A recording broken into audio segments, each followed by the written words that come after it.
What's good, everyone? Welcome back to the show Recap with Mo, where we getting ready to get into another episode breakdown of all the Queen's Men, all right? But before we get into this thing, make sure to like and subscribe to this channel so you don't miss shiznit that's going down right here, all right?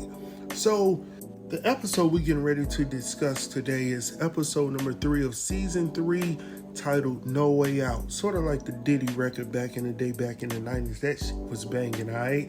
But anyhow, the synopsis for this episode states that Nurse Johnson is caught up in a compromising position. Casanova's undercover operation hits a snag. Trouble feels unappreciated, and Big D eagerly pursues Dime despite Imp's threats. All right, now that we got that out of the way, let's go ahead and get into this thing. So listen, people, we start this episode off with Pops. All right, now Pops for the longest time has been playing this role like something is seriously wrong with him. So Madam has him in this nursing home or whatnot, or this assisted living facility, and he has this fine ass nurse by the name of Nurse Johnson. So Nurse Johnson wanted to give Johnson some love. Alright, so anyhow, in the previous episode, that's exactly what she got caught doing. And Pops is like, look, I got you exactly where I want you to be at this point. She's trying to get up out of there. He was like, hell to the no. Like, you got my Johnson ready to go, and you gonna finish what you stole. Man. Anyhow, she was like, oh, no. He was like, you around here doing this, you doing that, and you probably doing it to everybody. She was like, oh, no. He was like, man, I ain't trying to hit that. I'm a pimp. So anyhow, we'll get on him later, man, later on in the story. So anyhow, we head back over to Club Eden where we see Tommy, and right now he's in his feelings because, you know, Madam got all these security guys around, and he don't, quite honestly, he feels like can't nobody do the job better than he can. But the issue is, Tommy, that Madam had an issue because, not Casanova, but Concierge was sitting in her office and you did not even know he was in there, bro. That's her problem. So now she has this security on task, and she's just hoping that they will be able to do the job for her. So anyhow, Joe is like, look, it's hard for us to do our job or whatnot with all these people around. And then he also questions the loyalty of Alonzo. Now, she was like, look, these people will bleed for me or whatnot. He was like, all of them? She was like, yeah, like what you talking about? So he has this picture that he shows to her on his phone. And she was like, where you get that from? He was like, well, we got some people following these folks, right? So anyhow, he was like, you trust them? She was like, oh, we already got that handled. So anyhow, he was like, okay. So I'm glad to know that these guys are out there doing that, but I don't know, man. I don't know how I feel about it because I'm sort of feeling like Tommy now. Y'all need to... Anyhow, man, what happened next? Oh, yeah, Blue comes in. So when Blue comes in, she has to talk to Madam, but old boy Joe ain't trying to let her in. Madam is like, look, now, Joe, anything that I got going on here, Blue has full access to. I'm just letting you know that. So anyhow, while Joe is getting ready to exit the room, Blue is like, hey, Joe, the next time you put your hands on my tatas, you're going to be taking my foot out your... Like, I love her personality on this show. Like, she feels like she can run anybody. So anyhow, the reason why Blue is in the office, fam, is because she's found some currency that has been floating around the club or whatnot. So she gives them to Madam to look at, and she gives her this light to look at so she can sit under this light. When Madam pulls it up, she was like, what is this? And then she says, Block Rock Boys, all right, with the initials on it. And she was like, I know this ain't my damn money or whatnot. Blue was like, hell yeah, it is. So she was like, how many more bills have you found? She was like, no, this is it right now. Well, she was like, well, you go ahead and do your thing, keep going around. You go ahead and tell the bartenders if they find any more money, make sure to check all the dollars that's floating around. Because if somebody got the gall to come up in my club with my own damn money and spend it here, then we're going to have a whole different situation going down. So I was like, hell yeah, I'm with you on that.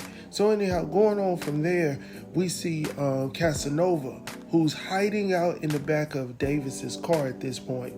And when she gets in the car, he jumps up and she's like, oh, hell no. Like, why are you in the back of my car? Long story short, she knew what he was up to all the damn time. Obviously, they had cameras. Not only that, he didn't cover his tracks at all. And we later find out that the police officer that didn't do the job that he told him to do by the name of Watt, he was looking into the situation as well. So I was like, damn, Casanova. So anyhow, he was like, look, I need you to take me back to Club Eden.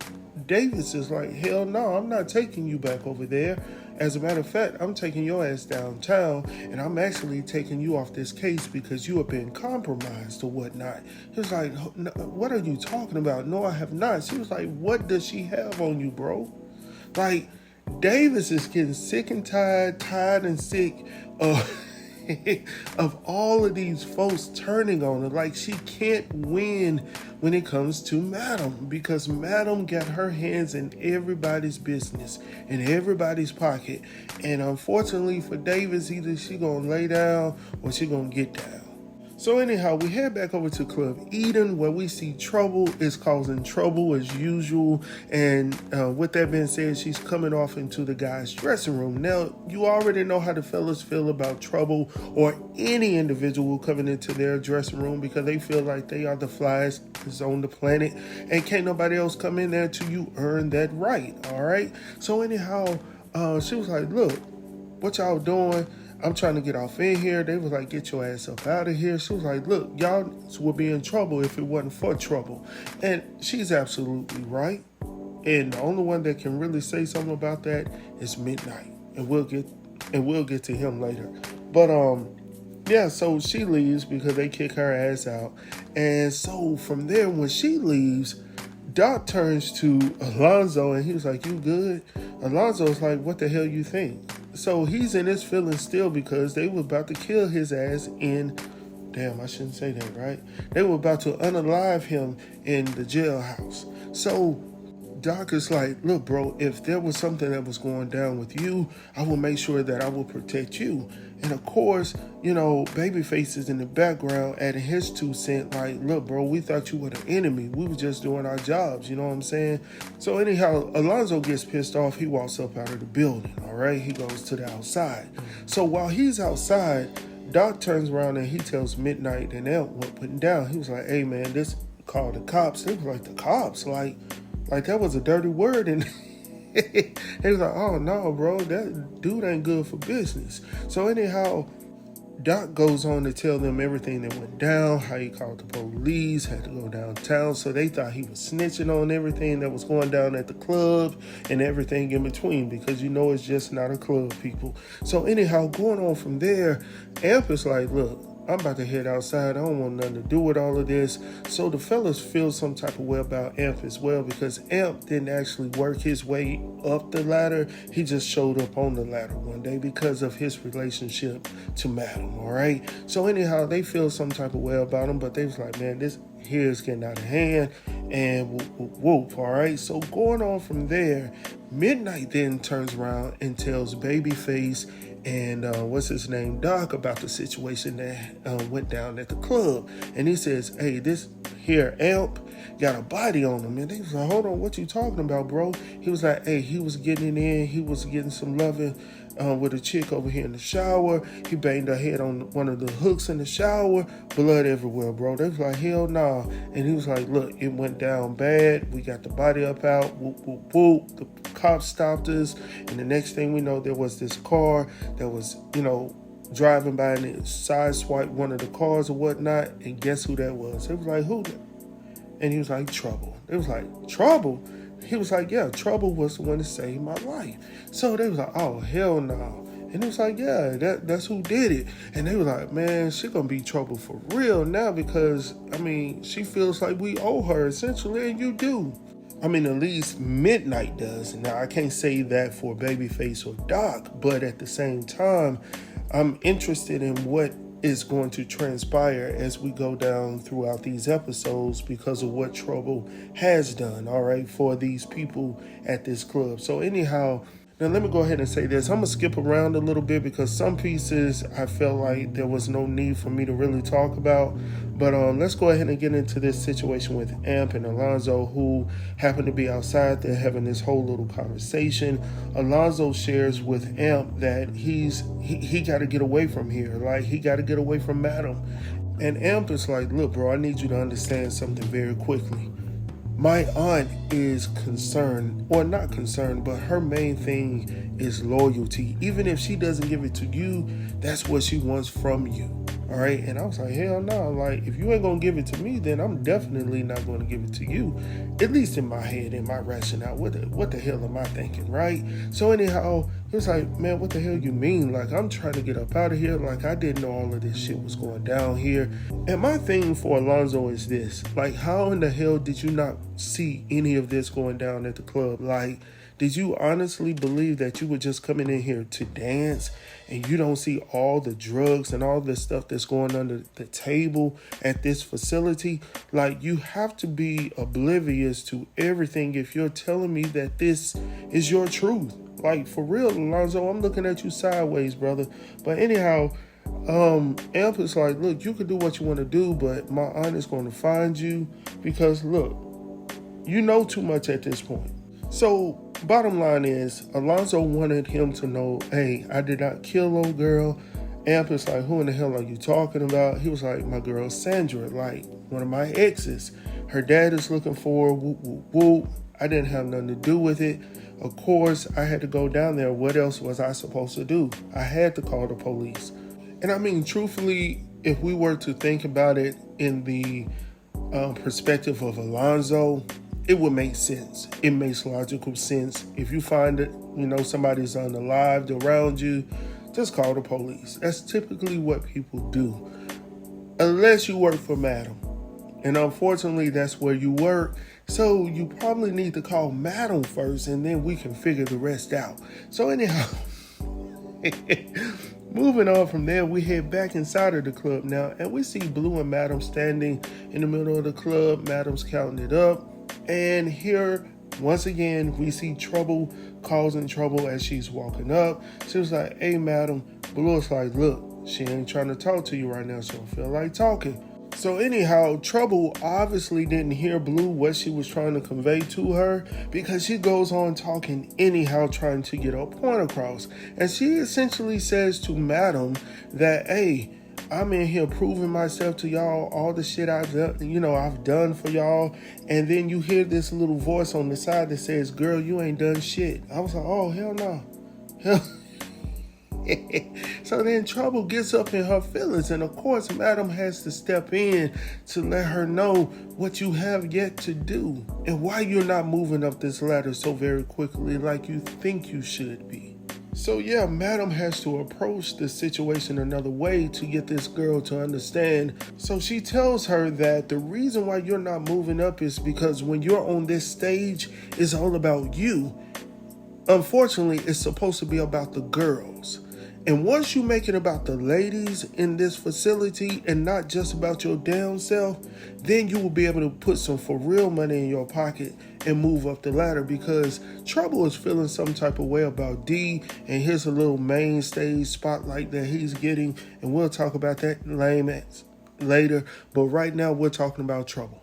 So when she tells her that Trouble is hurt, she's pissed off, but she ain't saying nothing but actual factuals. Trouble, just deal with it, move on, grow from it, and it'll make you a better dancer. Honestly believe that, because if you could take that out of it, the selfishness, and just try to give the girls everything, shit, if I was up there, I'd be giving them all I got. So anyhow, going on from there, we see D. Like I just told you, I ain't gonna call that man Big D. I'm gonna call him D. So y'all know who I'm talking about when I say D, all right? So D comes over to the DJ booth, all right? And he's still trying to holler at Dime. Dime has turned him down every time. Now, listen, I don't know what's going to go down, but obviously it's getting heated right now. So my thing with this is Dime, that whole little situation that went down with she and what's his name, Amp, that was a touchy situation because she should have communicated with him. I get it, But at this point, this tick for tat, this going back and forth is getting ridiculous and it's damn immature. All right? Because at this point, you don't want to have nothing to do for real with D. But you want to get down with him. You want to give him your goods, all right? You want to give him your cookies, but you don't really want to be with him. So you're shooting him off.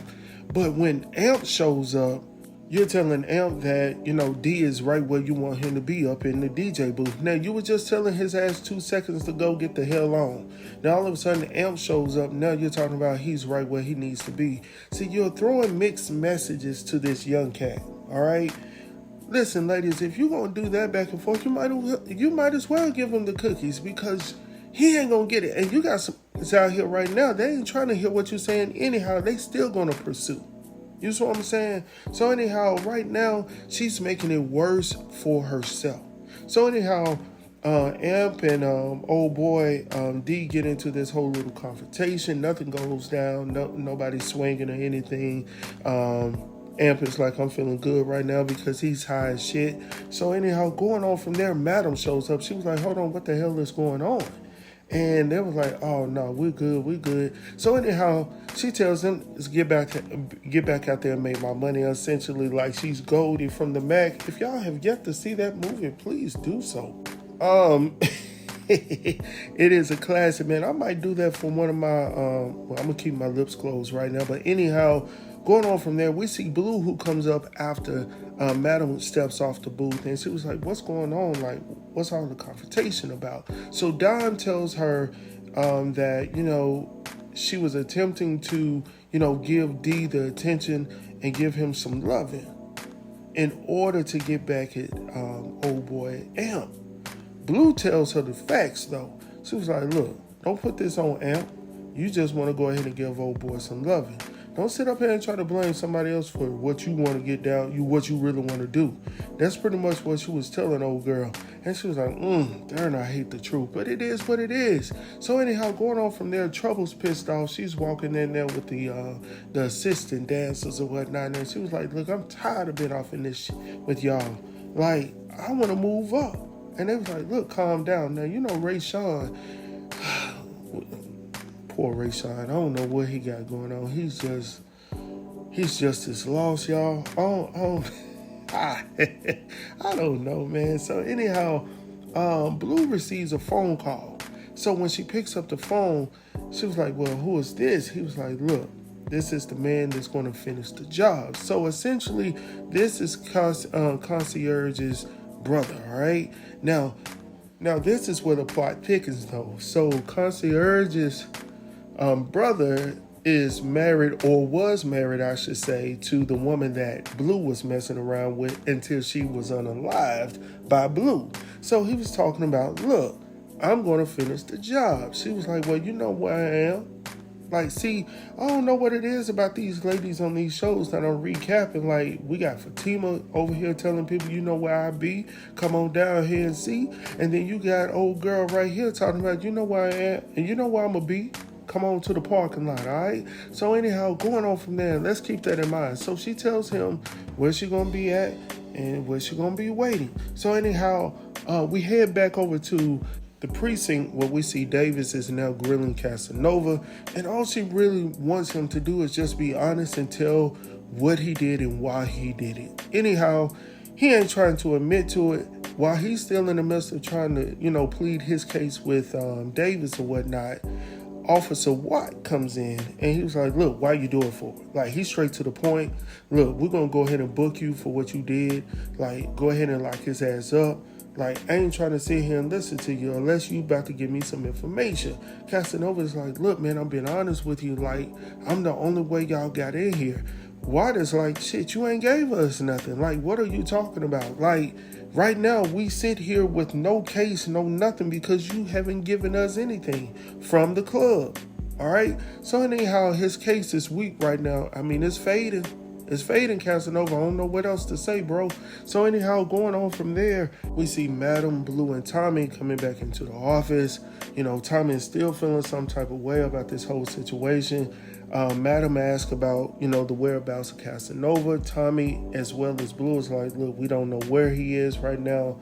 Blue goes on to tell Madam what went down, how she received a phone call from old boy. And she was like, really, what did he say? And essentially, she tells her everything that went down. And she was like, look, most important thing that I want you to know is that he's looking to finish the deal. All right. So next we see Dime. Now, Dime is waiting on the guys to tip out. And while she's sitting there, D is sitting down at the end of the counter. He's already given her tip out.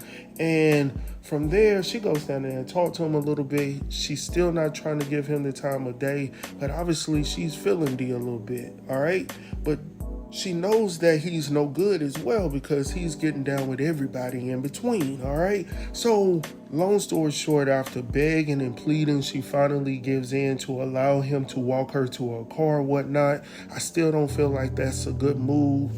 And I honestly believe that if old girl didn't show up, trouble, then there could have possibly been some trouble because he seems like that type of slimy dude. And I'm still watching him because I just think something isn't right about him, all right? So going on from there, while they're leaving, Blue is sitting down there counting money. She notices some other bills that has those same initials on it that we spoke about previously, right? So going on from there, we head over to Madam's crib where she and Joe have actually made it over there from the club, and he's just pretty much trying to woo her into allowing them to have the job more permanently, right? And you already know Tommy ain't going for that, and he been doing stuff on the slick side to upset Tommy, and she tells him, like, you know Tommy gonna have a fit when he comes back and he sees those glasses move. Now, we all know Tommy don't play about his cooking. He don't care about nothing else, but he definitely don't like his kitchen to be messed up, and don't F around with Madam, all right? Enough said. Going on from there, Madam receives a phone call, and it just so happens to be Nurse Johnson, all right? So Nurse Johnson has given her phone to Pimp Pops, all right? So Pops got her right where he wants her, and he's going to use her to do his bidding, all right? So obviously, he needed somebody that, number one, he already told her earlier that he had no way in communicating with her because of the reception. Also, with people potentially trying to listen in on the phone call or whatnot. Now that he has Nurse Johnson, he will be able to do a lot more. Secondly, I'm interested in how he's going to utilize Nurse Johnson at this point, and we'll get into that in episode number 4. So that's pretty much the end of this recap, man. I hope that you guys enjoyed this thing. I'm enjoying it thoroughly. I hope that you guys are enjoying it as well. Please like and subscribe to this channel so you don't miss shiznit that's going down right here. And we got the shot coming up, so stay tuned. See y'all soon. Peace.